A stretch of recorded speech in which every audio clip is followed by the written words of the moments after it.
Assalamualaikum warahmatullahi wabarakatuh. Hai teman-teman, hari ini saya akan menjelaskan tentang daur hidup dan metamorfosis pada hewan. Sebagaimana yang telah Allah Subhanahu wa taala menjelaskan dalam surah An-Najm ayat 45 yang berbunyi A'udzubillahi minasyaitonirrajim. Bismillahirrahmanirrahim. Wa annahu zaujaini zakar wal unsa, yang artinya dan dialah yang telah menciptakan pasangan laki-laki dan perempuan. Maksud dari surah An-Najm ayat 45 tadi adalah Allah Subhanahu wa taala telah menciptakan semua makhluknya dengan perbedaan. Perbedaan itu adalah perbedaan cara bernapas, perbedaan cara hidup, perbedaan cara makan, dan salah satunya adalah perbedaan cara perkembangbiakan. Dan di sini saya akan menjelaskan cara perkembangbiakan pada hewan. Dimulai dari daur hidup pada hewan. Daur hidup adalah tahap pertumbuhan dan perkembangan pada hewan.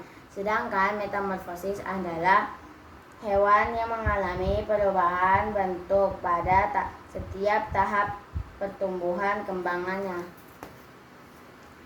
Metamorfosis dibagi menjadi 3, yaitu metamorfosis sempurna, metamorfosis tidak sempurna, dan metamorfosis, dan ada juga hewan yang tidak bermetamorfosis.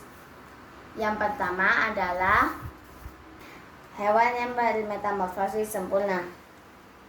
Metamorfosis sempurna adalah daur hidup pada hewan yang mengalami perubahan bentuk yang sangat berbeda pada setiap fasenya. Salah satu contohnya adalah kupu-kupu.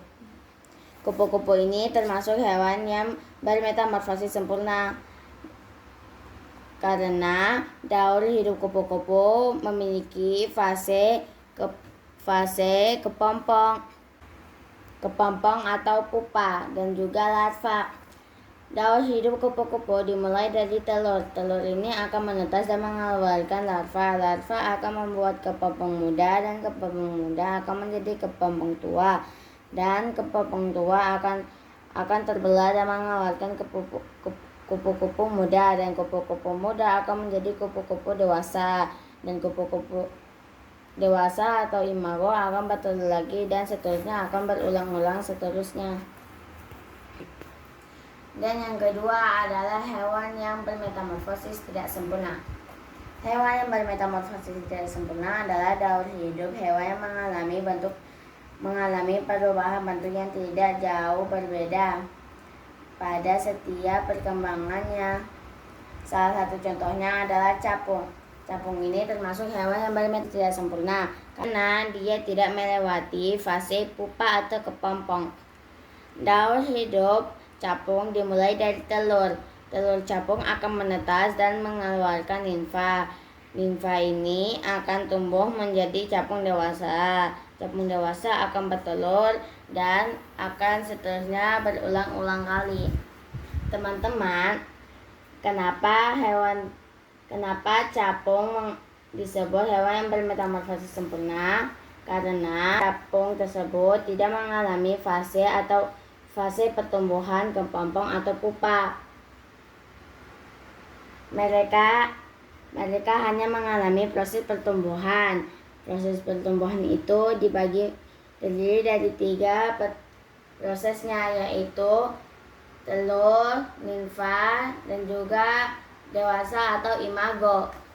Kenapa? Karena setelah telur menetas, dia akan mengeluarkan nimfa, dan nimfa ini tidak akan berproses menjadi kepompong, tapi dia akan langsung tumbuh menjadi dewasa. Walaupun setiap hewan memiliki metamorfosis yang sama, metamorfosis sempurna maupun yang tidak sempurna, tetapi mereka tetap memiliki cara perkembangbiakan yang berbeda serta proses pertumbuhannya. Dan yang ketiga adalah hewan yang tidak bermetamorfosis. Hewan yang tidak bermetamorfosis biasa disebut dengan ametamorfosis. Hewan yang tidak bermetamorfosis ini adalah daur hidup di mana bentuk tubuh yang baru memiliki kesamaan atau tidak mengalami perubahan bentuk dengan induknya. Dan ini adalah contoh hewan yang tidak bermetamorfosis atau ametamorfosis. Contohnya adalah mamalia, unggas, pisces, dan juga reptil. Manusia juga termasuk ametamorfosis, karena sejak lahir dia tidak berubah bentuk, yang berubah hanya ukuran tingginya. Sekian dari presentasi saya, semoga bermanfaat. Terima kasih. Wassalamualaikum warahmatullahi wabarakatuh.